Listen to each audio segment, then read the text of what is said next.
In a supercar world that consists primarily of occasional used vehicles that are generally left to the weekends, like the Lamborghini Gallardo or Ferrari 458, the Mercedes-Benz SLS AMG stands out as the practical performer that will not only keep up with its competitors, but also looks the part and is ideal as a regular commuter.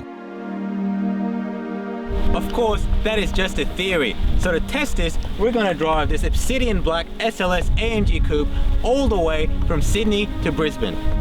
But just as we left, it started to rain. This would be the ultimate test for the SLS.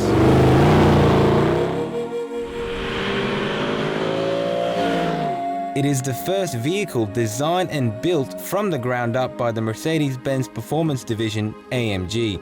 This supercar takes its inspiration from the iconic 300 SL Gullwing of the 1950s.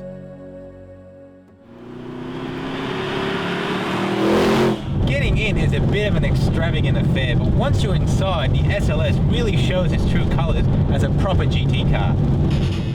Under the bonnet sits a 6.2-litre V8 with 420 kilowatts of power and 650 Newton meters of torque.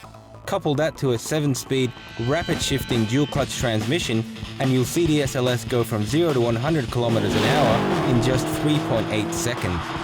And in case you thought that much power was going to sound tame, let's have a listen to this.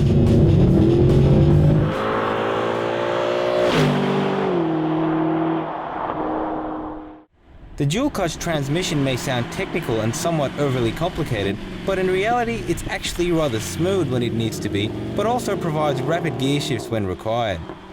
The SLS is surprisingly discreet. That is until you open its iconic gullwing doors. Although they may not look it, the doors are easy to use and are far more practical than you might think, even in tight car parks. Despite being front engine and rear wheel drive, this isn't just some German muscle car. It feels very direct, like a proper mid-engine supercar. In comfort mode, you can genuinely drive this around town and it won't bite, but turn this little dial from Comfort to Sport Plus and the car will really come alive. This is any car enthusiast's favorite sign. Let's get in this car and see what it can do. Of course, being in Australia, we all know every K over is a killer. So, we're going to observe the speed limit on this drive.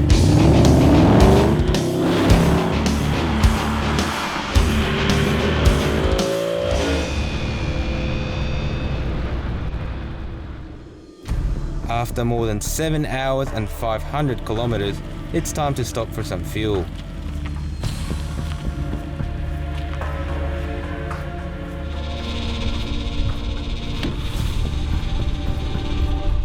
$122. Wow. We're almost in Brisbane now, and I have to say, the SLS is certainly proving itself to be a proper long-distance cruiser.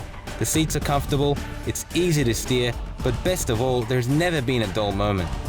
We got into Brisbane at around midnight last night, and I've had a good night's sleep. But I gotta tell you, after enduring 17 hours of near torrential rain, there is no other car I'd rather do a long distance drive in than the Mercedes-Benz SLS AMG. It truly is the most practical supercar we have ever driven.